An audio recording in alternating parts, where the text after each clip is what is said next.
Cet épisode est sponsorisé par la marque Larocque Fitness, concepteur et fabricant français de matériel de fitness. Disposant d'une large gamme de produits allant du matériel classique pour salle commerciale jusqu'au matériel de musculation en passant par une large gamme dédiée à l'entraînement fonctionnel, Larocque propose du matériel de très haute qualité et le tout made in France. Son savoir-faire, son expertise et sa quête perpétuelle d'innovation dans le milieu du fitness font d'elle une marque de référence sur le marché. S'appuyant sur les préparateurs physiques et entraîneurs de terrain, Larocque développe sans cesse de nouveaux outils pour répondre aux demandes et aux exigences de terrain, équipant ainsi de très nombreuses structures de très haut niveau. Vous souhaitez en savoir plus sur la marque et vous équiper avec ce qui se fait de mieux en matière de matériel de fitness, c'est le moment d'en profiter et de bénéficier de moins 20% sur l'ensemble de leur gamme grâce à notre collaboration. On se retrouve tout de suite pour la suite de l'épisode. Super content de te retrouver pour un épisode du No Way Podcast. On est en direct ici des Affiliate Battle édition 2025. Donc là, on a la chance d'être dans la salle warm-up. Vous pouvez voir derrière, ça bosse dur, ça s'échauffe dur. Franchement, Baptiste, déjà merci de m'accorder un peu de ton temps parce que Baptiste, merci à toi. Ça fait un moment qu'on. Ouais, ça fait un moment qu'on tourne autour du pot. C'était compliqué d'arriver à s'organiser ça. Et en plus de ça, aujourd'hui, tu avais un timing qui était un peu serré. On a failli même pas faire l'épisode. Ouais. On est très transparent avec vous. On a failli pas faire l'épisode parce que. Une petite fenêtre parce qu'il y a un peu de retard. Donc merci l'organisation. Merci l'organisation de nous avoir créé cette fenêtre. Donc Baptiste, bah écoute, je vais te laisser te présenter. Nous, on se connaît un petit peu par le biais de la gym. Alors, on n'est pas forcément de la même génération, mais on a eu des cursus un petit peu similaires. Donc je te laisse te présenter un petit peu et puis on discutera un petit peu, on va parler forcément gym CrossFit et puis entraînement de manière un petit peu plus générale. Baptiste, la parole est à toi. Let's go. Du coup moi c'est Baptiste Serré, j'ai 26 ans et donc passif de gym. J'ai commencé la gym tout petit à 2 ans, mes parents m'ont mis, mon père était prof de PS, du coup il m'a mis tout de suite à la gym petit. Il y avait un gymnase qui était à côté de chez nous, donc c'était pratique pour eux de m'emmener, on y allait à pied. Et c'était vraiment le petit gymnase du coin, quoi, dans un petit village qui maintenant est plus une ville, mais à l'époque c'était plutôt un petit village. Et donc voilà, j'ai commencé là-bas tout petit en baby gym. Et puis progressivement, j'ai bien accroché avec ce sport. Je progressais de plus en plus au fur et à mesure des années. J'ai ensuite intégré du coup à 13 ans, donc j'étais en 4e, je suis parti au Pôle France de Lyon. Ok. Voilà. J'y suis resté 4 ans et donc j'ai eu la chance d'intégrer l'équipe de France junior, le collectif France pendant cette période-là. Donc c'était cool, ça m'a fait une bonne expérience en tant que gym dans le haut niveau. Des compètes internationales, après tout le cursus de base quoi. Bien sûr, après sinon en France. Sur les championnats de France, les coupes nationales, je ne sais même plus s'il y a les coupes nationales maintenant. Non, c'est la revue d'effectifs. Ouais, c'est des revues d'effectifs, mais non, ça a changé un petit peu de. Ça a changé un petit peu de nom. Il faut savoir qu'avec Baptiste, on est globalement de la même génération. Moi, je suis un petit peu plus vieux que Baptiste, donc je suis passé un petit peu avant lui. Donc, il y a des petites choses qui ont changé un petit peu, mais voilà, les coupes nationales, mais non, ont juste tout simplement changé de nom. Maintenant, ça s'appelle plus les revues d'effectifs. La même chose. D'ailleurs, les coupes nationales, c'était exactement pareil que le championnat de France en soi. C'était exactement pareil, sauf que c'était un format qui arrivait un petit peu plus tôt. Ouais. Voilà. Et qui permettait, en effet, pour le coup, ça porte un peu mieux son nom maintenant en revue d'effectifs parce que les coupes nationales, c'était aussi un petit peu ça. Ça permettait de faire un petit peu un état des lieux des forces en présence. C'était là que tu conformais un peu les collectifs jeunes des différentes catégories. Donc voilà, j'ai continué la gym jusqu'à à 17-18 ans, je suis revenu sur Montpellier parce que je suis originaire de là-bas pour finir mes études. J'en avais un petit peu marre du haut niveau, beaucoup de blessures aussi, souvent blessé, pas des grosses blessures, mais régulièrement blessé. Je commençais à arriver sur le niveau senior et j'avais des lacunes en acrobatie. Donc ça commençait à être un petit peu compliqué aussi pour moi, tu vois, de performer à ce niveau-là. J'avais des grosses forces sur les agrès un peu forts, barre parallèle, anneaux, où là c'était plutôt mes agrès forts, mais j'étais pas assez fort aux anneaux pour être un spécialiste, parce que je suis un peu grand pour un gymnaste, je fais un 72, donc t'as pas de spécialiste aux anneaux qui alors pour vous dire, Baptiste il fait 1m72, Le gars est en train de nous dire qu'il est grand. Voilà. Donc imaginez-vous, quand moi je vous dis à longueur de temps que moi qui mesure 1m83 en gym, c'est vraiment compliqué. géant. Moi, le seul agrès où c'était à peu près cohérent pour moi, ça restait la barre fixe. Ouais. Les anneaux, les agrès, alors, sur les élans en tout cas, ça allait. Mais voilà, c'est marrant parce que du coup, on a là vraiment un mec qui a vraiment fait du très haut niveau, parce qu'à un moment donné, quand on rentre dans le collectif de l'équipe de France, c'est le très haut niveau. Et voilà, on se rend compte que la morphologie déjà peut avoir un impact assez important. Du coup, ouais, pas assez fort aux anneaux pour être un spécialiste, pas assez bon. J'étais fort aux anneaux pour un généraliste. Ouais. J'étais pas non plus un super généraliste. Donc voilà, j'ai arrêté à ce moment-là. Je me questionnais un petit peu aussi sur qu'est-ce que j'allais faire dans la vie. Donc est-ce qu'il fallait faire des études, tout ça, c'était un petit peu flou à ce moment-là pour moi. Et j'ai fait le choix, voilà, de revenir sur Montpellier. J'ai fini mon lycée là-bas, j'ai eu mon bac. Je suis rentré ensuite en STAPS. Ok. Donc j'ai fait une licence STAPS entraînement sportif. Avec à Montpellier, il y a un parcours qui est assez sympa. C'est à l'intérieur de la licence entraînement, il y a ce qu'on appelle le parcours force. Donc c'est un peu le parcours d'excellence de la licence ES, où en gros à l'issue de ta L2, ils prennent les 25 meilleurs et Ok. tu peux accéder à ce parcours-là, parcours force. Et donc à l'intérieur de cette année, tu peux passer tous tes diplômes d'haltéro, de force athlétique, kettlebell. Donc moi j'ai pu passer BF1, BF2, haltéro, génial. force athlétique. Et ça c'est au sein même de la formation de Ok. base. Donc c'est génial. Et même d'un point c'est de un vue vrai plus. financier, c'est super avantageux. Donc il y a même l'option, j'ai passé je suis maître nageur aussi, sauveteur. Ok. Et je l'ai fait à l'intérieur de ça. Donc franchement le licence 3, parcours force super à Montpellier, c'était vraiment une très bonne expérience. Et l'avantage aussi de ce cursus-là, c'était que nous, c'était vraiment des mecs du terrain qui venaient nous faire cours. Donc les mecs qui venaient nous faire les cours de réhab, c'était des kinés dans des clubs pro, il y avait des préparateurs physiques directement. Donc les mecs savaient vraiment de quoi ils parlaient. Et c'est là où c'était très intéressant, quoi, ce parcours-là. J'ai voulu faire le master après, dans la foulée. Je faisais mon stage au rugby, au MHR à Montpellier, Ok. avec les jeunes, avec les U18. D'accord. Et j'adorais le côté terrain, mais après, j'étais pas en phase avec ce qui se passait sur le théorique et sur le scolaire. plan théorique où bah voilà, tu avais clairement des mecs qui étaient de très bons enseignants-chercheurs, mais pas terrain. Et à un moment donné, moi, j'avais trop de différence entre ce que je voyais sur le terrain, où tu as 45 minutes pour faire une séance de prépa physique avec 40 rugbyman, t'as pas le matos que tu veux, et on nous expliquait qu'il fallait, là, faut tout monitorer, faut tout mettre, tout mesurer, machin. Oui, mais en fait, on n'a pas le budget forcément dans tous les sports pour faire ça. Et pourtant, On n'a c'est pas, intéressant parce que tu étais déjà dans un club, Ouais. le MHR, qui est quand même une des références dans la formation et dans le rugby en Et France. chez les jeunes, il y a une grosse différence de budget entre jeunes et Mais en tout cas, vous bénéficiez quand même déjà des structures. non, la salle de muscu était super et tout, mais c'est juste que, en fait, quand tu faisais ta prépa physique, tu le sais que c'est pas optimal ce que Bien tu sûr. faisais. Tu sais que tu n'avais pas autant de récup que ce qu'il fallait pour développer la force, des choses comme ça. En fait, tu n'as pas le choix. Des fois, tu es obligé de faire comme tu peux avec le avec les contexte, moyens du en bord, fait. bien sûr. Donc voilà, trop de différence entre ce qu'on apprenait en cours et la réalité du terrain. Et à ce moment-là, j'ai décidé d'arrêter. J'ai eu une opportunité de bosser dans une salle de CrossFit. Donc je me suis fait embaucher dans une salle, j'ai continué le coaching là-dedans. Et ensuite, j'ai intégré l'organisation de coaching Excuse My French, qui sont des mecs aussi qui ont fait STAPS Montpellier. Ok. Donc vous Ruben sortez qui tous est... du même. Ouais, c'est ça. Ben, Jules du était même dans ma cursus. classe. Ok, d'accord. Le co-créateur en gros de MF, il était dans ma classe.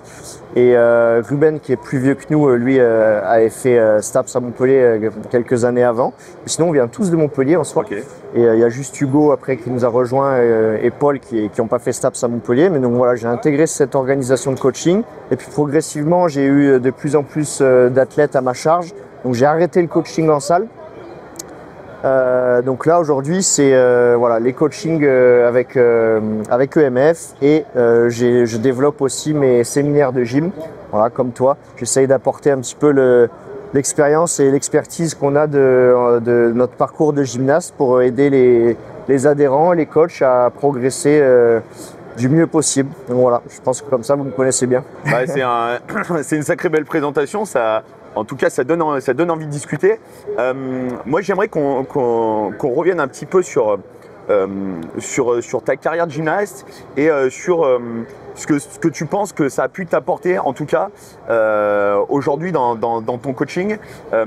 Moi, j'ai souvent pour habitude de dire que la carrière de gymnaste, en tout cas, moi, comme je le vois, et ma carrière de gymnaste, qui est un petit peu moins, pour le coup, qui est plus longue que la tienne, mais par contre où je suis allé à un niveau un petit peu moindre que le tien.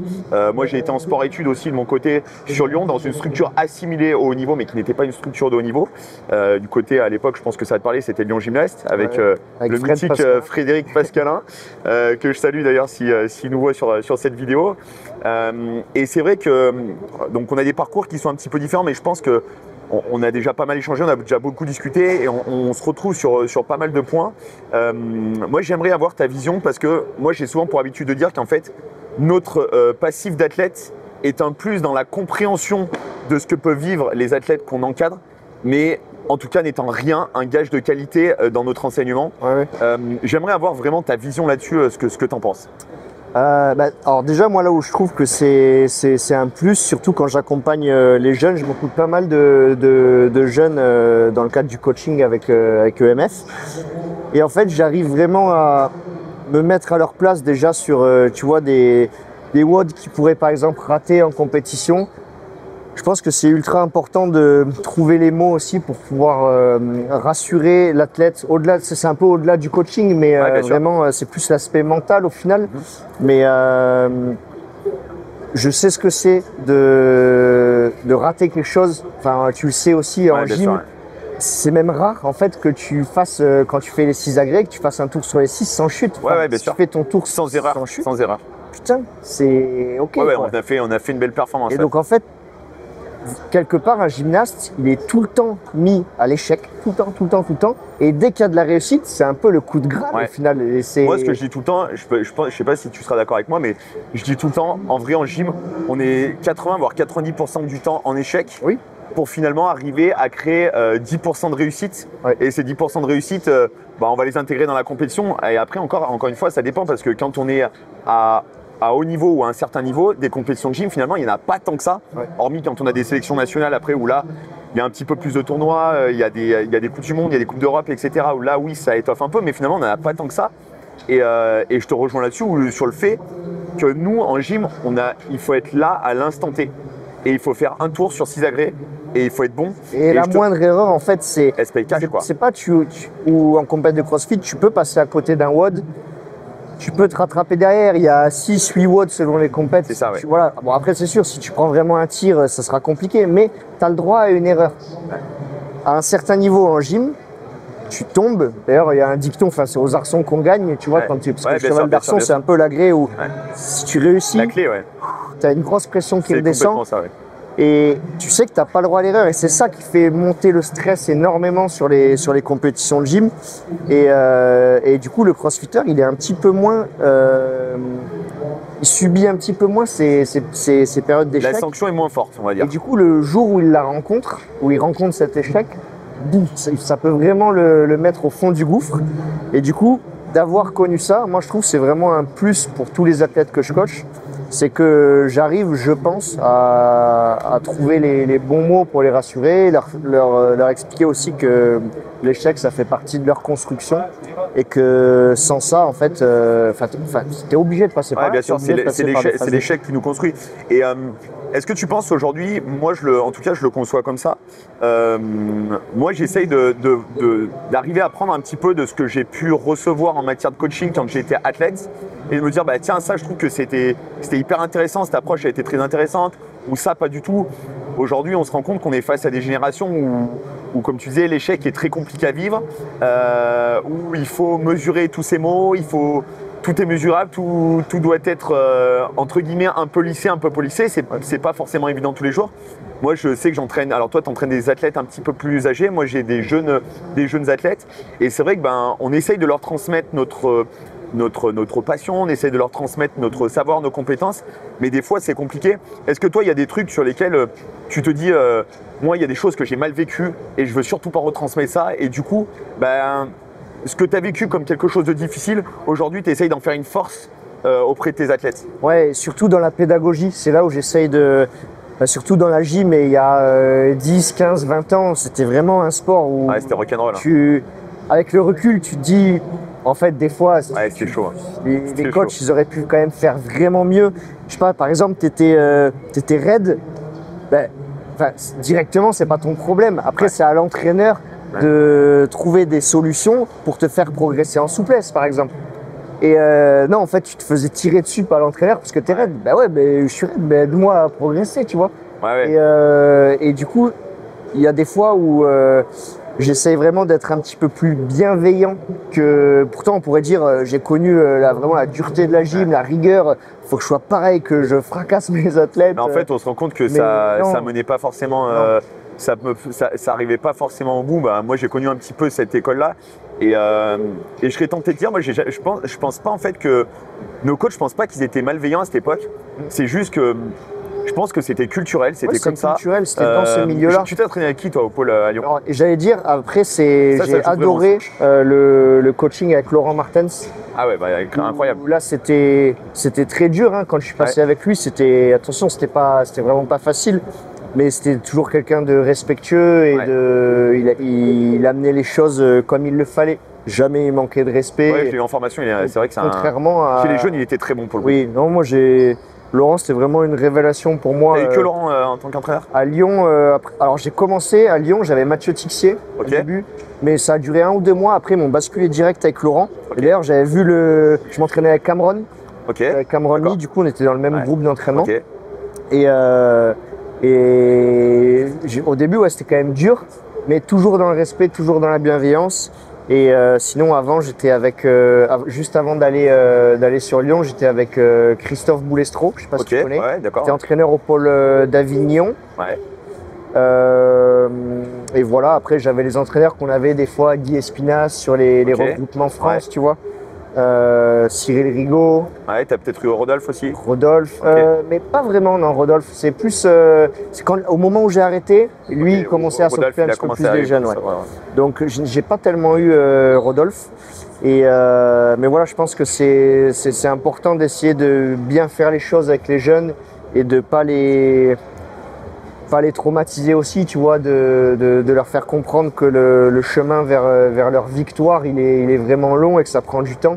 Et que le but, c'est pas que, tu vois, à 16, 17 ans, ils en aient marre comme beaucoup de gymnastes, au final, arrêtent leur carrière à ce moment-là. Et les filles un tout petit peu plus tôt.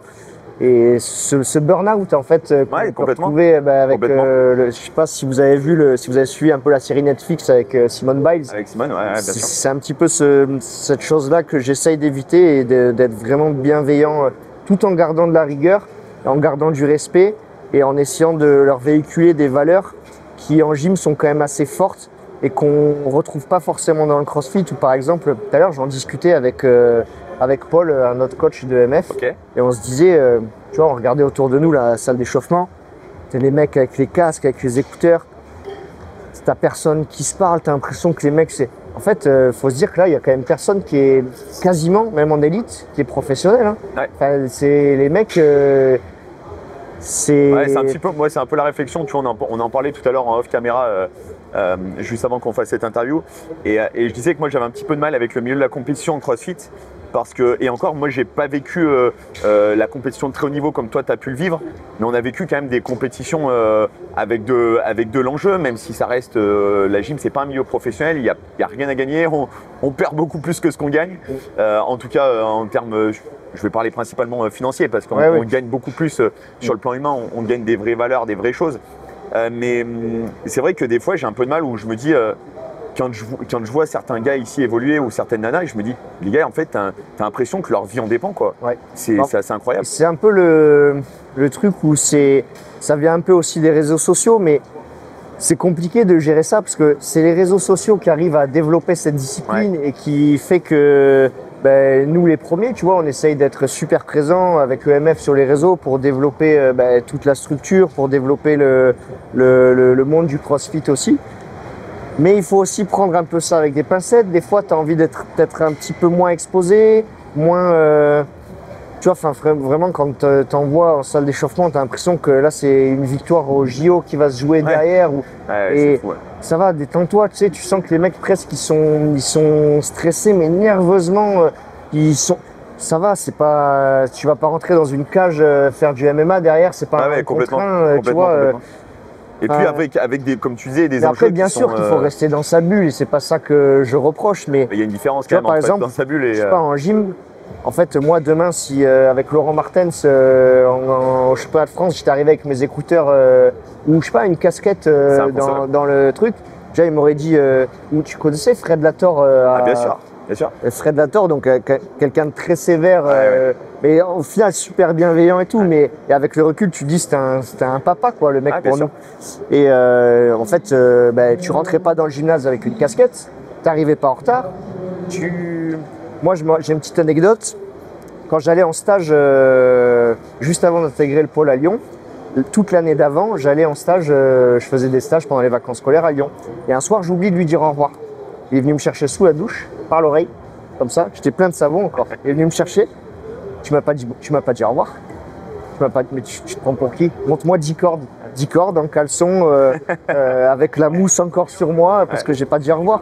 Et en fait, ça t'apprend le respect, qui au final, là, t'as quasiment personne qui se dit bonjour sur le. Alors que tout le monde se connaît et on se voit tous. Alors moi, tu vois, je te rejoins, et moi, ce qui me rend encore plus fou, c'est que tu parlais des réseaux sociaux notamment. Et ce qui me fait rire, c'est que quand tu vois sur les réseaux sociaux, tu sais, tout le monde, ouais, mon bestie, ma besta, mon machin, etc. Tu sais, tout le monde copain-copine. Et là, ils se parlent plus. En fait, ils arrivent en compète, personne peut se blairer, personne se dit bonjour. Tu sais, t'as envie de leur dire, oh les gars, cool, c'est que du sport.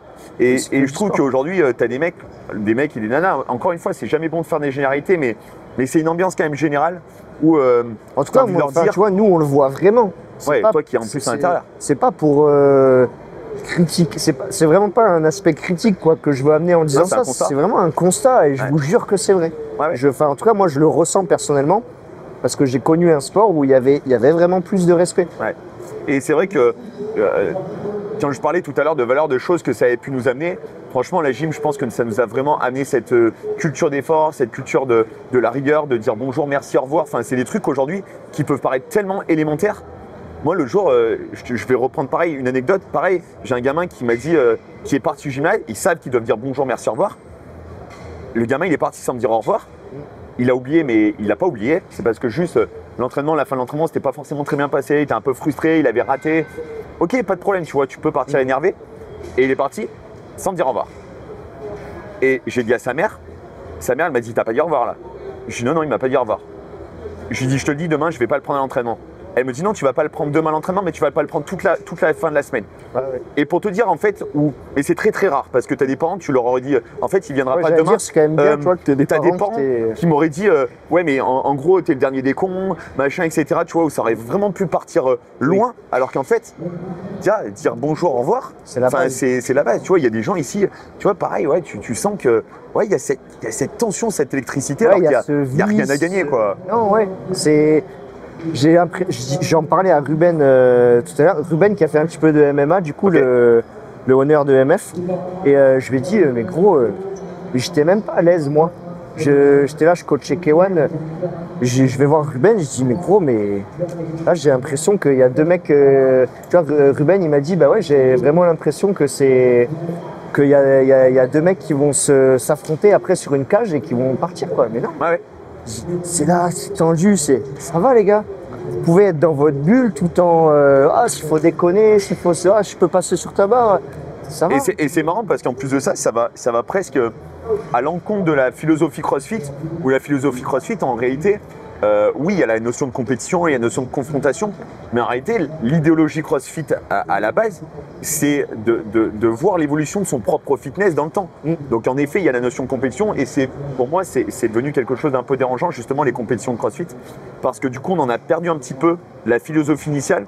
Moi, je suis un fou dingue de la méthodologie CrossFit. Je trouve que c'est vraiment une méthodologie incroyable qui permet vraiment de tester véritablement le fitness des gens. Sauf qu'aujourd'hui, les aspects compétitifs, je pense, ont fait perdre un petit peu cette âme initiale du CrossFit ou cet aspect communauté.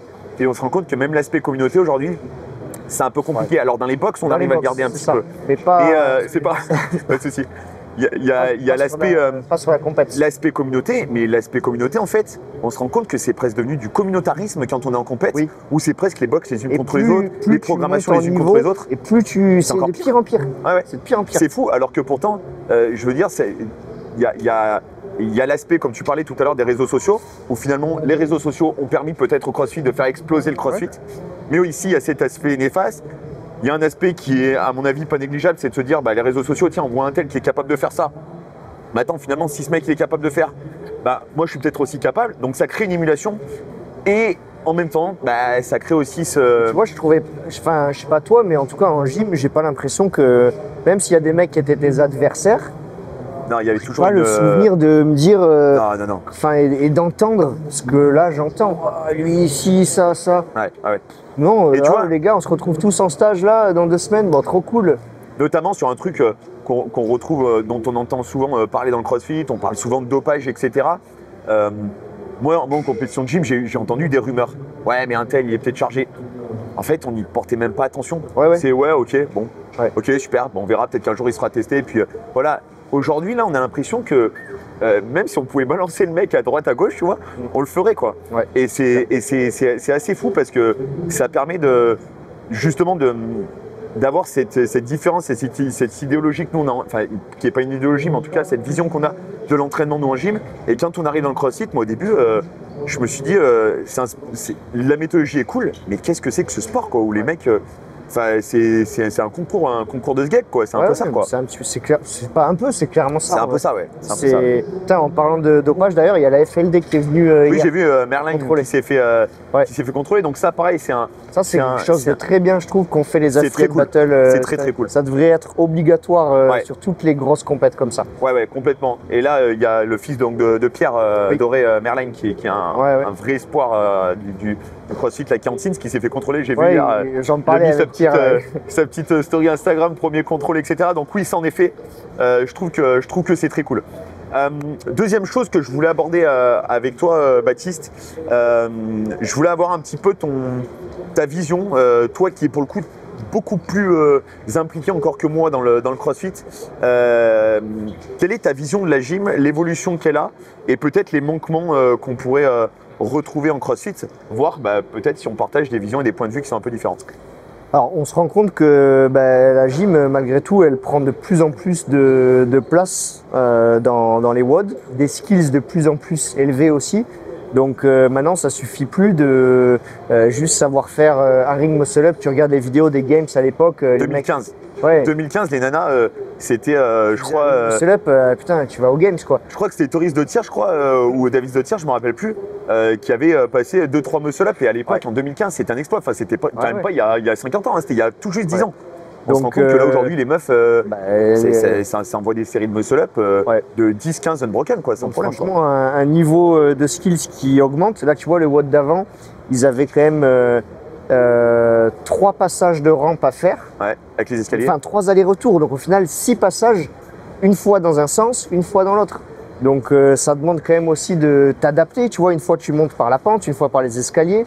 Donc, au niveau de la motricité, tu dois aussi... dans ton cerveau, il se passe quand même des choses, tu vois, au niveau de la proprioception, il faut être capable, quoi, et de pouvoir réagir à ça et d'avoir été exposé aussi à ce genre de skills. Donc les ring muscle-up maintenant ont des volumes un tout petit peu plus élevés que ce qu'on pouvait retrouver avant, mixé aussi à des mouvements avec beaucoup d'interférences dessus, ça c'est ce qu'on retrouve de plus en plus. Avant les ring muscle-up ou les mouvements un petit peu high skills, ils étaient là pour faire un peu la diff, mais ils n'étaient pas mis avec des mouvements où ça allait être compliqué. Ouais. Là, si on regarde le WOD d'avant, back squat, donc ça t'impacte de fou la midline. Tu ressors de là, les échanges nerveux, de te retrouver la tête en bas, tu dois reprendre ton souffle. Tu as bossé ton bracing pendant 15 reps sur des barres à plus de 100 kg et d'un coup tu dois marcher sur les mains, où là aussi ton système respiratoire, c'est compliqué d'inspirer et d'expirer quand tu es en position de handstand. Ouais, c'est compliqué. Donc c'est des mélanges qui vont pas bien ensemble, et c'est là où la programmation aussi elle est super bien faite, c'est que maintenant les mouvements high skills, ils sont mixés à des mouvements aussi qui vont vraiment les impacter encore plus. Donc Là, si tu galérais à faire ta rampe, ben, au milieu d'un WOD avec des back squats lourds, ça allait être encore plus compliqué pour toi, quoi. Donc ça demande, je pense, de passer beaucoup de temps et d'accepter aussi que la gym, elle prend une grosse part du CrossFit. Et il faut pas se dire, parce que je sais faire 10 ring muscle up, c'est bon, j'ai plus besoin de bosser ma gym. Non. Ce que je vois beaucoup aussi, c'est que, tu vois, pour en parler avec des gens sur les séminaires, avec des honneurs, tu as plein de crossfitters pro qui font les stages avec weightlifting 101. Ouais. Et c'est des athlètes pro, tu vois, qui font ce stage-là. Est-ce que vous voyez des mecs des Games faire des stages comme ça de gym? Non. Ben, pourquoi? Bah, tu vois, c'est surtout qu'en plus de ça, moi, tu vois, c'est un truc qui me choque profondément. C'est de me dire, quand je vois le niveau, alors pourtant, en plus, je suis pas un puriste, hein, je suis pas un spécialiste, mais j'ai quand même des notions de ce que ça peut représenter en termes de performance. Quand on voit les notions, les performances que les mecs sont capables de claquer en haltéro, franchement, en vrai, on n'est pas loin du top mondial. Bah, hier, même en haltéro. T'as Jules Castor qui tape 140 en snatch, c'est très solide. Gamin là qui a tapé 130, là, on disait tout à l'heure, là. 130 au snatch, 19 ans je crois. Valentin, il fait 130. 130 kilos. Aujourd'hui, pour vous donner un ordre d'idée, 130 kilos, à quoi on pourrait l'assimiler par exemple en gym en matière de performance? Par exemple, sur un max unbroken, ouais. Franchement, pour moi, c'est équivalent à du presque 40 ring muscle up unbroken. Ouais, c'est des performances, mais venues d'un autre monde. Ouais. Alors, moi, j'aimerais réagir sur ce que tu viens de nous dire sur la gym. Je te rejoins complètement sur l'approche de nouveaux skills, etc. Moi, je trouve, c'est à mon sens, encore une fois, je ne suis pas assez intégré dans le CrossFit pour dire c'est bien ou c'est pas bien. En tout cas, c'est la vision que j'en ai. C'est qu'il y a peut-être trop de volume et je trouve qu'il y a des choses qui manquent. Et malheureusement, sur les entraînements des gens sur les entraînements et même en compétition. Mais et en même temps, je comprends pourquoi ces choses-là, ils n'y sont pas. Je vais vous prendre un exemple.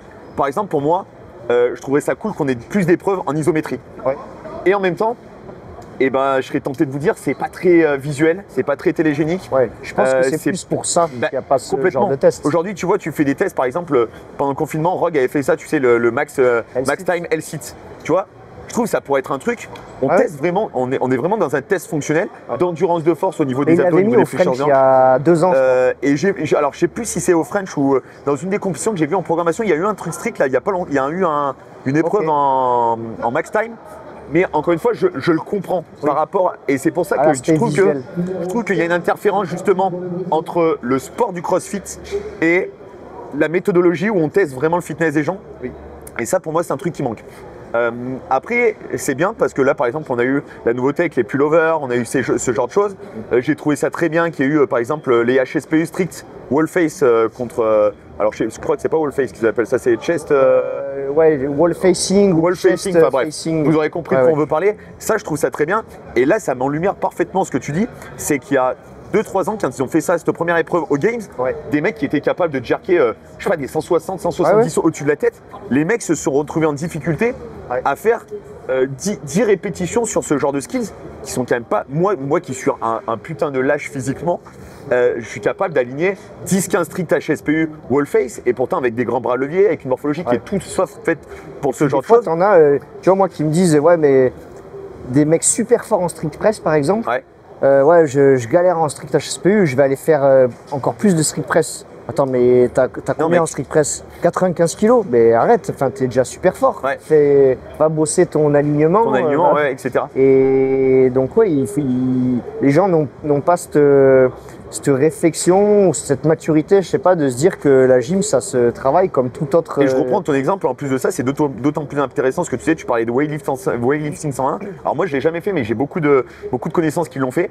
Et weightlifting 101, c'est avec Eric Lockelner, je crois. Ouais, je sais pas du tout. Je crois que c'est le gars, donc le mec, un méga strict, un puriste, etc. Où personne ouvre sa bouche pendant le séminaire. Oui. Et le mec, il fait faire au moins 3 heures de barre à vide.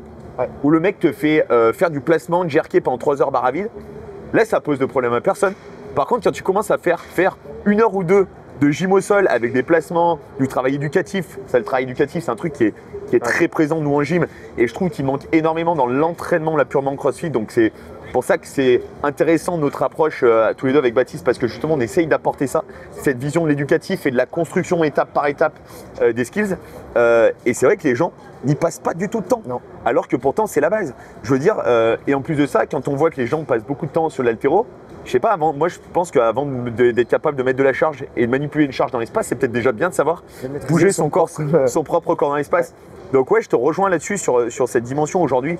C'est intéressant justement ce travail d'interférence. Ouais. Et il y a un aspect, je trouve, qui n'est pas assez mis en avant aussi, pas assez testé sur les compètes de CrossFit. Là, je parle vraiment juste de la compète. Ouais. C'est la force max haut du corps. Ouais, complètement. Tu vois, j'ai l'impression qu'il y a... Alors oui, si tu es plus fort sur le haut du corps, tu seras normalement, si tu arrives à bien t'aligner, meilleur en strict HSPU, bien sûr. Ou si tu es très fort en strict pull-up, si tu bouges bien, normalement, ça se transférera bien sur tes muscle-ups, sur tes chest bar. Mais elle n'est pas testée directement comme elle est testée sur un event, une RM deadlift, tu vois, complètement. sur un CrossFit total. Alors ils le font un petit peu des fois sur des RM pull-up, machin, etc. Oui. Mais comme on dit, des fois, mais ça doit être peut-être plus fréquent. Un lift en haltéro, il est testé quasiment à chaque compète de CrossFit. Ouais. Pourquoi on ne teste pas une RM strict pull-up, une RM même bench ou strict press, tu vois, si on veut. Mais c'est très très très rarement testé.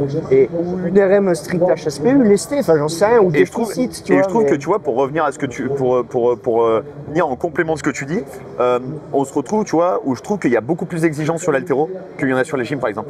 Tu vois, quand il y a 3-4 ans, je crois que c'était pendant le confinement, tu sais, ils avaient fait handstand hold, qui était dans un carré de 1 mètre par 1 mètre. En fait, on appelle ça handstand hold, alors que c'est pas du tout un handstand hold. Il y a eu la possibilité de marcher. Je pense qu'en vrai, on aurait mis vraiment un handstand hold. Tu bouges une main, tu descends, le chrono s'arrête. Le meilleur score, ça aurait été. Si, t'en as peut-être un qui aurait fait 40 secondes. Si, bah après, t'as les nénettes comme David Lotier, les anciens gymnastes. Si eux, mais ceux qui ne sont pas gymnastes et qui ne savent pas tenir 3 secondes sans bouger. Et même, tu vois, je vais même aller plus loin dans une démarche presque même CrossFit santé, tu vois. Être capable, tu sais, quand les gens ils disent ouais, on va faire du handstand, machin, etc. Mais en termes de santé, des épaules, capacité, tu vois, à venir ouvrir ses épaules, à venir trouver les bonnes ouvertures, à venir trouver les bons placements en termes de proprio, etc. C'est hyper intéressant. Outre l'aspect vraiment, tu vois, purement spécifique à la moi, ce que je dis dans mes séminaires, et c'est pour ça que je commence souvent par le handstand, en fait, quelqu'un qui sait se mettre en handstand, qui sait tenir, tu sais que déjà, il a une bonne proprioception. Déjà, il arrive à situer les différents segments de son corps. Indicateur. Donc, tu vois quelqu'un qui s'aligne, en fait, moi, je vois quelqu'un qui sait faire un handstand, je me dis, lui, il sait même snatcher, tu vois. Je pense que lui, il sait snatcher parce qu'il arrive à sentir son corps. Et il a une bonne mobilité, il arrive à bien s'aligner. Et en fait, c'est un super indicateur de ton fitness global, tu vois. Je pense qu'en vrai, c'est le meilleur indicateur parce que à la fois, ça t'oblige à avoir de la tension dans les jambes, à avoir des tensions dans la midline, une putain de gestion au niveau scapulaire, une gestion au niveau proprioceptif. Sur les aspects physiologiques, se mettre la tête en bas, c'est tout con, mais avoir la capacité à se mettre la tête en bas. Moi, je te rejoins, c'est un super indicateur et pour le coup, qui n'est pas forcément bien mis en avant. Pas bien testé, tu vois. S'il est testé, c'est en marchant, comme tu disais. Ouais, c'est ça, ouais. Donc il y a des petites choses, je pense, à aller chercher encore à ce niveau-là. Et encore une fois, tout à l'heure, tu parlais, et je te coupe parce que ça me fait penser à un truc sur ce que tu disais tout à l'heure. Tout à l'heure, Baptiste, il parlait de cette notion de différencier la compétition et l'entraînement. Et sur ça, je suis entièrement d'accord. À un moment donné, il faut que les gens ils comprennent qu'il y a besoin de passer beaucoup de temps sur les bases, sur les fondamentaux à l'entraînement pour après performer. Je veux dire, moi, quand j'explique aux gens à l'entraînement, vous devez apprendre à travailler les jambes tendues, les pieds collés, les bras tendus, etc. Tout le monde, la première réflexion que tout le monde dit, ouais, mais nous, on s'en fout, on fait pas de la gym de compétition. Ouais, mais gars, quand tu apprends en fait à cleaner ou à snatcher, forcément, quand à un moment donné, tu vas cycler, ça va se déformer. Et donc, du coup, on part du principe que vu que tu vas déformer quand tu vas cycler, tu peux te permettre de le faire dégueulasse. Et en fait, tu vois, les gens en ont bien conscience sur l'haltéro, mais en gym, c'est pas du tout quelque chose d'intégré. Ça manque de routine, ça manque de. Tu vois, tu n'as plus personne qui va faire des simples hollows, des simples arches en gym à l'échauffement sur des élites crossfitters. Ouais. Alors que pourtant, en équipe de France de gym, tu le fais tous les jours. Bah oui. Et moi, c'est un truc. Roulade avant, placement du dos, machin. Ça se fait tous les jours. Et c'est des mecs qui ont conscience de leur corps et qui sont très forts là-dessus. Pourquoi un crossfitter, il ferait pas du hollow, du arch Ben, complètement. Alors qu'un gymnaste le fait. Et moi, c'est un truc, ça me fait délirer quand franchement, on a le même discours. De toute façon, je pense, on a la même formation, donc forcément, on a le même discours. Mais moi, je dis pareil. Je leur dis, franchement, si les athlètes de haut niveau le font tout le temps, genre, dis-moi, quand on faisait la phase de reprise après les 1 mois de vacances d'été, encore quand on avait 1 mois. Que de la base. Mais tu fais que ça. Du placement du dos, du handstand pike, toutes ces choses-là où on passe beaucoup de temps, du holo, des toes to bar, c'est un fond de roulement. Et c'est un fond de roulement que tu gardes en plus toute l'année. Et même sur les agrès, après, ça c'est plus spécifique à la gym artistique. Mais, enfin, par exemple, quand tu reprends le cheval d'arçon, pendant 1 mois, tu fais que des cercles. Que des cercles. Tu fais même pas d'autres éléments. Donc, ou des balancés ou ce genre de choses. C'est comme si en gros, un crossfitter, pour essayer de faire un peu le parallèle, c'est comme si en gros un crossfitter il est parti 2-3 semaines en vacances, il revient, il retourne à l'entraînement. En gros, il faudrait qu'il passe au moins 2 semaines à faire tu vois, juste un petit peu de keeping à la barre, au lieu de suite reprendre des chest to bar. Mais non, ils n'ont pas cet aspect-là et cette rigueur de se dire il faut que je reprenne la base. Et tu vois, c'est quelque chose que j'ai développé avec Kewan, là, mon athlète qui est dans le bac d'eau froide juste derrière. En gros, je lui ai intégré des routines aux anneaux dans son entraînement. Rouleau avant, rouleau arrière, bascule. Ouais, il ne sera jamais testé sur ça. Mais ça vient enrichir ses qualités physiques. Ça augmente sa palette de skills aussi, sa proprioception. Et c'est un des meilleurs maintenant en ring muscle up. Mais sans faire de ring muscle up. Et au moins, j'ai pas besoin de le détruire, à lui faire bouffer un volume de dingue sur ces mouvements-là. Non, on fait juste des petites choses spécifiques, très précises, qui demandent beaucoup d'attention, beaucoup d'intention aussi dans son travail. Et derrière, ça se transfère sur plein d'autres choses. Ouais, complètement. Donc, tu m'ouvres une porte et une fenêtre et une transition exceptionnelle sur ça, sur l'enrichissement global.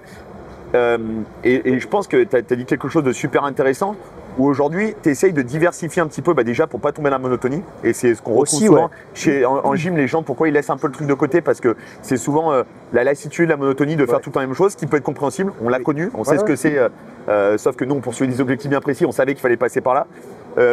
Moi, il y a un truc que je trouve qui est... pour moi, il n'y a pas une bonne conception de la gym dans le CrossFit, pour la simple et bonne raison, c'est que les gens cherchent à cocher des cases, à valider des skills, mais ne prennent pas la gym comme un outil de développement des qualités physiques. Et je pense que pour moi, le plus important, c'est de se servir de la gym comme un développement des qualités physiques. Tu parlais de rouleau avant, tu parlais de rouleau arrière, tu parlais de bascule. En fait, dans ce que dit Baptiste, ce qui est intéressant, c'est qu'il vient, comme je le disais, enrichir les patterns de mouvement. Et en fait, on sort de ce fameux pattern tiré-poussé et on va passer sur des patterns, ce que nous on appelle en gym le travail bras fléchi, le travail bras tendu. En gym CrossFit, on travaille beaucoup les patterns bras fléchis, tirés, poussés, mais on travaille très peu les patterns complémentaires qui sont pourtant, à mon sens, peut-être les plus importants pour à un moment donné vraiment développer les qualités physiques, à savoir l'adduction, l'abduction, la rétropulsion, l'antépulsion. Et on se rend compte que si on se sert de la gym de cette manière-là, là, ça devient super intéressant. Moi, j'ai une approche très gymique dans tous les athlètes que je prépare en préparation physique. J'ai une approche très, très gymique.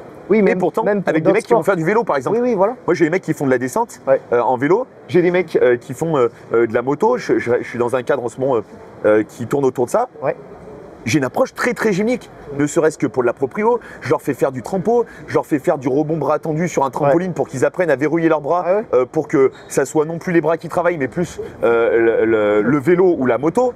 Mais j'ai une approche très gymique. Et en fait, on se rend compte que c'est ultra transférable. D'ailleurs, on le voit justement sur des gymnastes qui, par exemple, un spécialiste aux anneaux. Maintenant, bien sûr, qu'ils font de la préparation physique, les mecs qui font du développé couché, bien sûr. Mais avant, pas trop. Avant, les mecs étaient très spécifiques à juste le développement bras tendu sur la gym. En fait, t'as commencé la charge additionnelle à partir de quel âge? Je sais même pas si j'ai dû en faire 2 fois. Et encore pour vous dire, à Lyon, pourtant à l'époque où tu y étais, c'était vraiment des adeptes déjà d'intégrer de la muscu. Quand j'étais un peu blessé, tu vois, sur le bas du corps, j'allais faire ça. On faisait très peu en vrai en gym, on fait très peu de charge additionnelle. Et je pense d'ailleurs peut-être que c'est peut-être même un tort, tu vois. Oui. Ça manque peut-être un petit peu de renforcement, tu vois, par exemple en unilatéral, peut-être de faire du travail de bench. Voilà, tu vois, je pense que ça peut être très intéressant. Et pour moi, je pense que c'est peut-être quelque chose que la gym devrait s'inspirer sur le CrossFit. Mais je te laisse tu vois, si tu prends des, en gros ou même, tu vois, moi par exemple, après j'aime pas prendre mon exemple parce que les gens ils vont dire que je parle de moi. Non, mais c'est intéressant parce que tu vois, Donc j'avais quasiment jamais fait de bench. On m'a mis sous une barre, j'ai benché 130. Ouais. Enfin, et du coup, ben, comme quoi, t'as pas besoin de faire. Comme quoi la gym peut t'aider à performer sur d'autres mouvements. C'est indéniable. Dani Rodriguez, qui est un spécialiste, gymnaste français, spécialiste, aux anneaux. multiple finaliste olympique. Il pesait 56 kilos, il a bench 150. Il faisait 150 en développé couché. Quasiment un indice à 3. À 3 en bench. C'est exceptionnel. Exceptionnel. En fait, c'est digne presque des mecs en force athlétique. Bah, tu regardes par exemple. Il passait pas sa vie à faire du développé couché. Bah, je pense qu'ils en faisaient, mais eux, pour le coup, c'était presque plus un accessory qu'autre chose. Ouais. Et tu regardes un mec comme Victor Hofer, qui vient de la gym, pareil, qui a un cursus de performance. Pareil, vous voyez bouger aujourd'hui, bon bah voilà, ça a de la gueule quoi, ça a de la gueule. Et c'est vrai que moi je me rends compte que tous les gamins que j'ai pu avoir en gym, et pourtant j'entraîne à un niveau qui est modeste, un niveau qui est correct mais qui reste modeste, tous les gamins qui ont fait un peu de volume d'entraînement, quand ils partent dans d'autres disciplines, c'est des gamins qui se régalent, qui se régalent et qui ont une capacité d'adaptation, une capacité de gestion. Moi, tu vois, j'avais jamais snatché de ma vie. J'ai commencé un peu l'haltéro et j'y ai pris goût pour le coup il y a maintenant 3-4 ans. Ouais.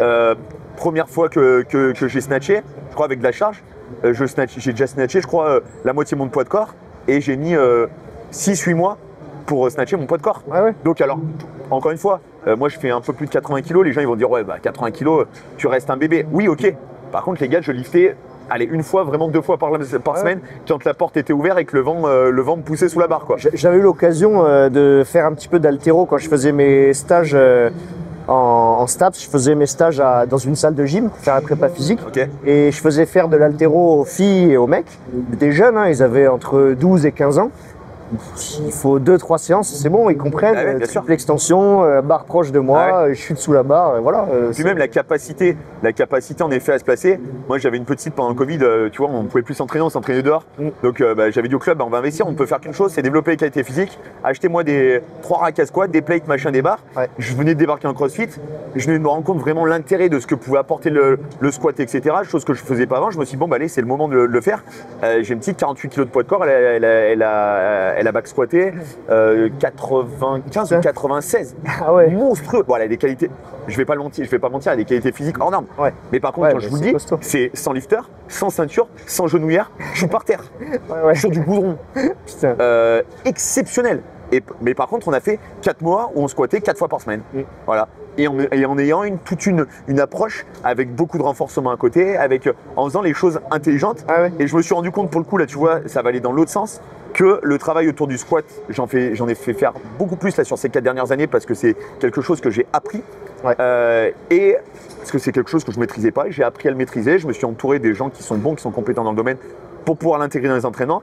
Et je me suis rendu compte qu'il y avait beaucoup de pathologies. Tu vois, de pathologies type Osgood, pourtant qui sont des pathologies de croissance qui ont disparu. Ouais. Cause à effet, ou est-ce qu'il y a, ça ou la maladie de Sever, tu sais, pathologie au niveau du talon. Est-ce que c'est cause à effet ou pas? J'en sais rien. Mais en tout cas, force est de constater que j'en ai moins. Donc est-ce que la tension qu'on va mettre sur le plan osseux, sur le plan musculaire, etc., elle ne peut pas avoir un intérêt dans ce cadre-là? Et pourtant, quand je l'ai fait en 2020, tous les entraîneurs me disaient ouais mais c'est n'importe quoi, ça sert à rien, tu vas les blesser, ils sont trop jeunes pour travailler de la charge. Je disais mais les gars, à partir du moment donné où on est progressif, qu'on est vigilant, qu'on est intelligent dans ce qu'on fait, il n'y a pas de raison. Et aujourd'hui je pense que pour le coup l'haltéro ou la force athlétique dans certains registres pourrait être un vrai game changer en gym. Aux États-Unis, les filles elles font toutes de l'haltéro. Elles en font. T'as vu le gaz qu'elles ont chez les gars, je serais tenté de te dire peut-être un petit peu moins, étant donné que tu vois, on a que sol et saut, il y a vraiment des demandes spécifiques. 30% des agrès sont sur les bras. Voilà. Donc, et en plus de ça, je pense qu'on n'aurait pas trop intérêt à en faire parce qu'après, tu prends un volume qui peut être plus géant. Chez les filles, c'est 3 agrès sur 4 où tu es sur les jambes, où il faut avoir du gaz. Donc là, c'est hyper intéressant. L'extension de hanche, etc. On va le trouver en barre, on va le trouver au sol, au saut en poutre, mais on va le retrouver en barre. Tous les changements de face, tout ce qui va être le changement dynamique de position, l'extension de hanche, elle est hyper présente. Ouais. Donc pourquoi se priver de ça? Après, forcément, il faut avoir un petit peu de volume parce qu'on a déjà un registre qui est déjà extrêmement riche en gym. Donc forcément, pour arriver à tout caler, oui, c'est sûr. c'est Ouais, c'est plus compliqué. ça la complexité. Il y a déjà un volume d'entraînement monstrueux. Ouais. Il y a un niveau de skills qui est incomparable en CrossFit. Tous les CrossFitters élites savent faire tous les mouvements. Ouais. Mais le registre, il est quand même bien. réduit. Oui. Réduit, mais il est déjà assez Oui, il est déjà quand même, important. ça demande quand même. En Ouais. gym, t'as pas un gymnaste qui sait faire tout le god de pointage. Non, c'est C'est pas impossible. possible. C'est impossible. Donc en fait, la capacité d'apprentissage, elle s'arrête jamais. Ouais. Jamais. Ouais. Donc c'est compliqué de trouver du temps. Il faut le faire, mais c'est compliqué de trouver du temps aussi pour l'intégrer aux Alors, entraînements. oui, je serais tenté de te dire oui et non. Je pense qu'il y a aussi une grosse barrière, c'est il y a une part culturelle. Culturel, ouais. Dans la situation. Même moi aujourd'hui, quand j'en parle avec des entraîneurs de haut niveau, des préparateurs physiques, ils me disent ouais mais non, machin. Ils arrivent toujours à trouver une bonne Oui. excuse. Et en réalité, je rentre même pas dans la discussion parce que je me rends compte que la discussion elle va pas aller loin parce qu'ils vont être très vite limités en termes d'arguments. L'autre aspect, il y a l'aspect matériel. Parce que les structures de haut niveau, elles n'ont pas forcément une salle de muscu ou elles n'ont pas forcément. Vraiment. Et puis la compétence derrière, parce que apprendre à bien bouger en haltéro, etc. Ça s'apprend. Il y a un vrai savoir-faire. Tu n'apprends pas ça sur un DE de gym. Bah non. Et encore une fois, ça, je pense que c'est l'une des grosses problématiques en gym, c'est qu'on a beaucoup de mal à s'ouvrir, à aller chercher la compétence à l'extérieur. Parce qu'aujourd'hui, l'entraîneur de gym, il est entraîneur, préparateur physique, préparateur mental. Enfin, on fait tout, quoi. On est un peu couteau suisse. Et malheureusement, on se rend compte qu'à un moment donné, on peut pas être bon de partout. Mais tu vois, quand je vois par exemple à l'INSEP, les nanas, le volume d'heures d'entraînement qu'elles ont, moi je me dis, avec tout ce volume d'heures d'entraînement, en fait déjà, moi j'en aurais la moitié. Je me dis, mais après tu fais quoi de l'autre moitié en fait? Ouais. Donc à un moment donné, forcément, tu vas soit arriver à la blessure, soit arriver au surentraînement, soit trop de volume, trop de répétitions, de la lassitude, et on se retrouve avec des gamines, tu vois, là toutes celles qui sortent des jeux, sont dans un état, c'est quand même assez compliqué, psychologiquement, physiquement, elles sont toutes ruinées Ça me fait petites, là. penser, enfin, je change un petit peu de sujet, mais d'avoir pensé là aux formations, DE, tout ça. Ouais.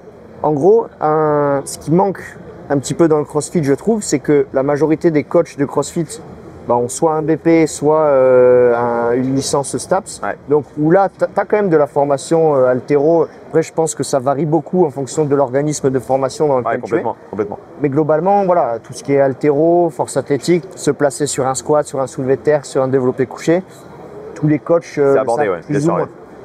Est-ce que c'est abordé à handstand, par exemple? Non. Jamais? Mais je vais aller même moins loin que ça, parce que le handstand, on peut dire il y a une connotation technique. Mais un truc très simple, hein. Des pull-ups, des dips, des push-ups. Oui.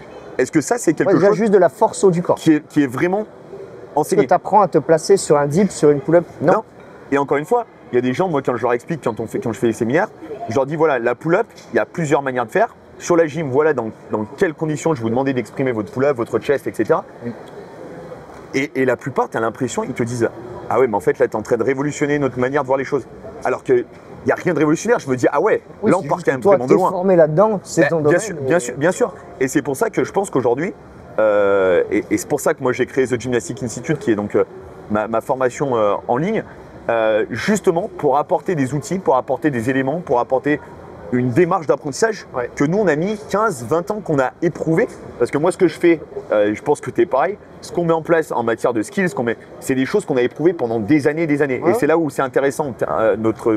Notre passif d'athlète, c'est là où il est riche parce que on sait exactement où ça va mener, à quel résultat ça va mener, on l'a éprouvé, on sait ce qui marche, on sait ce qui marche pas aussi. Et c'est là où des fois les réseaux sociaux peuvent avoir aussi un aspect un petit peu négatif, c'est que des fois on a un peu des apprentis sorciers. La plupart du temps on voit des mecs qui mettent des posts, le top 5 des exercices pour réussir le muscle up, etc. Les mecs en fait, ça met juste en lumière le fait que tu ne connaisses pas vraiment le milieu de la gym. Ah ouais. Parce qu'en fait, Tu as découvert la c'est gym de l'adaptabilité. quand tu as commencé le CrossFit il y a 5 ans. Merci. Tu vois, c'est ce que je dis en permanence. Quand je vois, alors attention, ne prenez pas, parce que je sais que ça va être repris ce que je vais dire, et interpréter, donc je vais vous couper l'herbe sous les pieds d'entrée de jeu. hors contexte. Voilà, mettez-le pas hors contexte, sinon je vous rappellerai à l'ordre, ne vous inquiétez pas. Les nanas qui parlent de rings muscle up et qui vous expliquent, ouais mais moi j'ai fait 15 ans de gym, donc je vais vous... Non en fait, tu as fait 15 ans de gym, ok, mais tu n'as pas touché les anneaux avant d'arriver dans le CrossFit. Et en fait, c'est pas une critique, tu vois, c'est pas être véhément envers ces personnes ou dire que nous on est meilleurs. C'est juste que nous, des anneaux, on en a fait pendant 25 ans de notre vie Donc forcément, on sait bien de quoi on parle, on sait où on en est, alors que on n'a pas des nanas, attendu que le CrossFit soit inventé bien sûr. pour Par monter contre, sur des anneaux. En revanche, des nanas qui ont fait 15-20 ans de gym, elles ont toute légitimité pour venir te parler de la souplesse, pour venir te parler du handstand, pour venir te parler de la midline. Ok, pas de problème. Mais je pense qu'aujourd'hui, il y en a beaucoup qui surfent, qui disent juste j'ai fait de la gym, donc gym, boum, oula, c'est faire des muscle-up. Mais en fait, il faut bien se dire une chose, c'est que les muscle-up chez les gars, nous, c'est des trucs qu'on retrouve dans les mouvements imposés à partir de 7-8 ans. Ouais. Les nanas ne font jamais ça. Même les barres muscle-up en réalité. Oui. C'est plus, c'est le fameux keep glide. Ouais. Alors oui, en effet, elles ont une capacité après à s'adapter, elles ont vu ce qui se passait dans un gymnase, Sûr, mais elles ont de la proprioception, donc c'est pas la même chose quand même. Oui. Je pense qu'il faut avoir touché du doigt, et quand moi c'est un truc tu vois qui me gêne quand on dit il n'y a pas besoin d'avoir été un bon athlète pour être un bon entraîneur.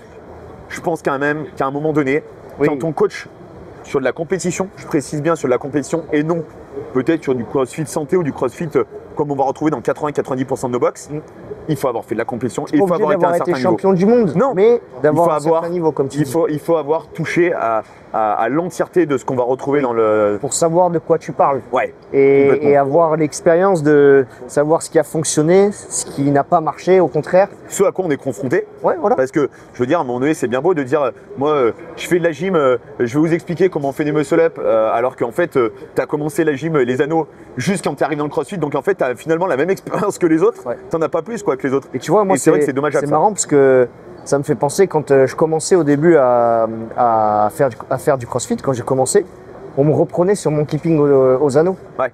Ah non, mais là, tu montes trop haut tes pieds. Non, là, c'est plus comme ça. Ouais. Bah, en fait. Mec, c'est 20 ans de ma vie, quoi. Ouais, là, pas sur ça. Ouais. Surtout, mais pas sur ça. Ouais, tu vois. bien sûr, bien sûr. Et c'est ça qui est marrant, c'est que aujourd'hui, tu te rends compte, tu vois, moi, j'ai tendance à être très critique sur ce que je vois sur les réseaux sociaux, mais c'est jamais, c'est souvent mal interprété parce que les gens ils disent ouais, mais t'es pas obligé de machin. En fait, je le fais pas pour aller tailler la personne parce que la plupart du temps, c'est des gens qui sont cool, qui sont sympas, avec qui tu peux discuter, avec qui on peut échanger.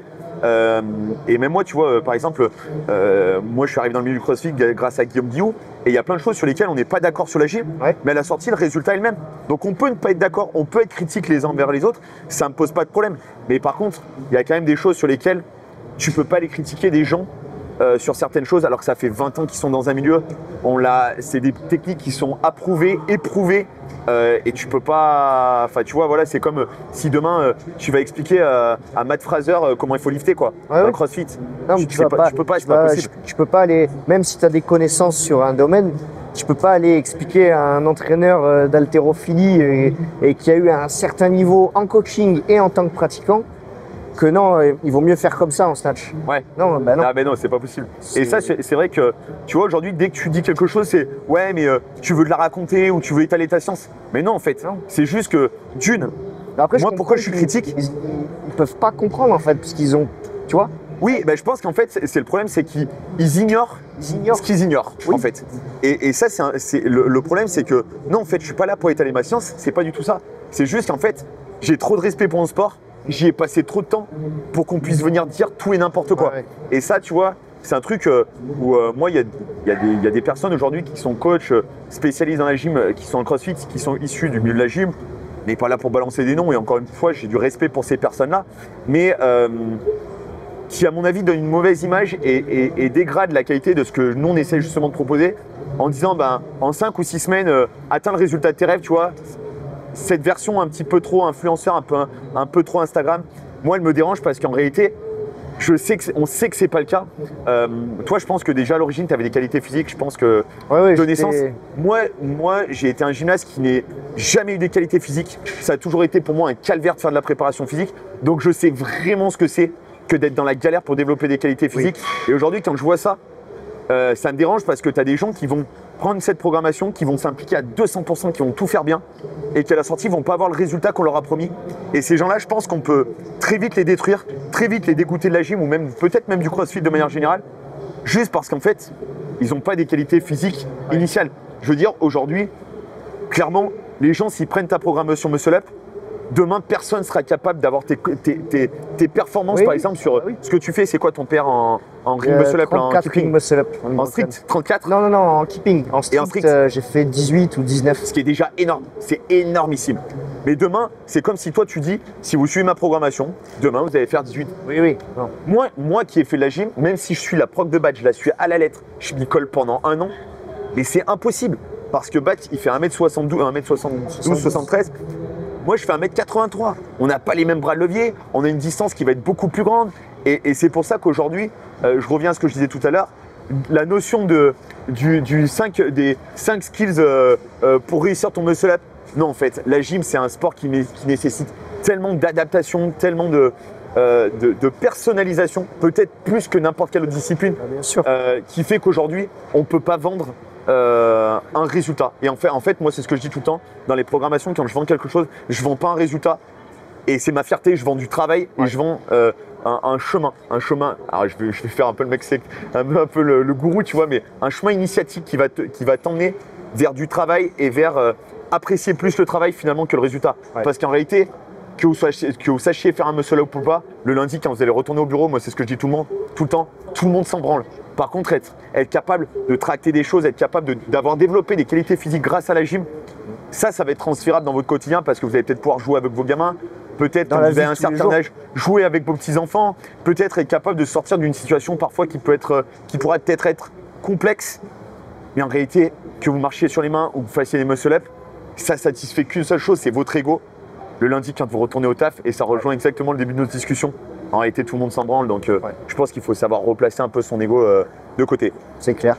Bat, en tout cas, merci beaucoup. Bah ouais, Qu'est-ce que avec tu peux plaisir. nous dire juste avant qu'on se quitte en matière d'actualité? Qu'est-ce qui se profile? Je sais que tu as pas mal de séminaires qui se profilent. Ouais. Est-ce que tu as peut-être un petit coup de pub à mettre? Et ben du coup là, en ce moment, mon gros développement, c'est le côté séminaire. Ok. Donc que vous soyez en France ou à l'étranger, voilà, si jamais vous êtes intéressé pour me faire intervenir dans votre box pour vous filer un petit coup de pouce pour le coaching, la pédagogie en gym, que vous soyez adhérent ou honneur, n'hésitez pas à m'envoyer un petit message et comme ça je vous expliquerai un petit peu mon fonctionnement pour ça. Et voilà, c'est vraiment la grosse actualité là, j'ai envie de développer ça. Ouais. J'ai pas mal de demandes en ce moment là, je suis plein jusqu'à fin décembre, tu vois, sur les séminaires. Après, je veux pas non plus me booker tous mes week-ends pour ça. Ouais, c'est pour ça que ça se remplit aussi assez vite. Mais voilà, donc n'hésitez pas à m'envoyer un message pour ça ou pour tout coaching aussi, coaching dans la gym. Et voilà, sinon. Je vous mettrai bien entendu les liens de Baptiste, de son Instagram, etc. pour que vous puissiez bien entendu le contacter directement. Ouais. Vous voyez que du coup, pour le coup, on peut être concurrent parce que mine de rien, on est concurrent avec Baptiste, mais on peut tout à fait arriver à partager des choses. Moi, ça me fait toujours plaisir, même si j'ai une visibilité qui est très très modeste. Ça me fait toujours plaisir de pouvoir échanger avec des gens de différents milieux ou du même milieu que moi, parce que ça permet justement de voir si on a les mêmes visions, peut-être d'avoir des visions qui sont différentes, et puis de pouvoir mettre en lumière les gens encore une fois, je te coupe, mais tu vois on est concurrents, mais on arrive à se faire un podcast ensemble. Bien sûr, on s'entend grave bien. Bien sûr. Et je sais pas s'il y a des programmations de CrossFit, par exemple. Ouais. Nous, on n'a jamais vu des programmations faire un podcast ensemble. Alors moi, pour vous donner un ordre d'idée, c'est cool ce que tu dis parce que il y a beaucoup de gens que j'ai contactés et qui m'ont dit ouais mais non, qui trouvent des excuses. En réalité, les gars, arrêtez de vous cacher. Je préfère que vous soyez honnêtes et me dire non, on est concurrents, on n'a pas envie de venir sur ton podcast, etc. En tout cas, moi, je le fais vraiment avec plaisir. Pour moi, l'activité podcast, c'est pas forcément un truc sur lequel j'ai envie de faire des vues, machin, etc. Mais en tout cas, pour moi, c'est un moment d'échange. C'est super cool. Et en plus de ça, comme le dit Baptiste, on est concurrents. Vous avez vu qu'on peut tout à fait échanger en bonne et due forme, en toute sympathie. J'avais eu l'occasion déjà de faire un super podcast également avec Robin de Power Camp. Donc voilà, c'est super cool. N'hésitez pas à vous nous poser vos questions en commentaire de cette vidéo. Il y aura bien entendu une version comme d'habitude, version YouTube et une version sur toutes les plateformes Deezer, Apple Podcast, Spotify, etc. Baptiste, franchement, en tout cas, merci de ton temps parce que merci à toi, ça comme fait ça, plaisir. en plein milieu de la compète, c'est jamais évident. On arrive à se caler ça. On était, il y a 10 minutes avant de s'enregistrer le podcast. Bon, on s'est dit, laisse tomber, on se calera une autre fenêtre. On fera en visio. Et pour le coup, ça se coordonne bien. Donc franchement, merci beaucoup. Merci et à puis, toi. Bonne chance pour la suite de ce week-end. On est dimanche, c'est la dernière ligne droite. Je crois qu'il te reste 2 watts, c'est ça? 2 watts, ouais, pour les athlètes. Donc voilà. Sur ce, je vais finir par mon célèbre petit dicton. Seuls les poissons morts nagent dans le sens du courant, donc n'ayez pas peur d'aller un petit peu à contre-courant, d'aller vous confronter à des choses qui ne sont peut-être pas forcément dans votre culture, mais c'est toujours enrichissant de pouvoir aller discuter, échanger et aller à contre-courant de ce que vous avez l'habitude de faire. Sur ce, je vous dis à très vite. Ciao, bye.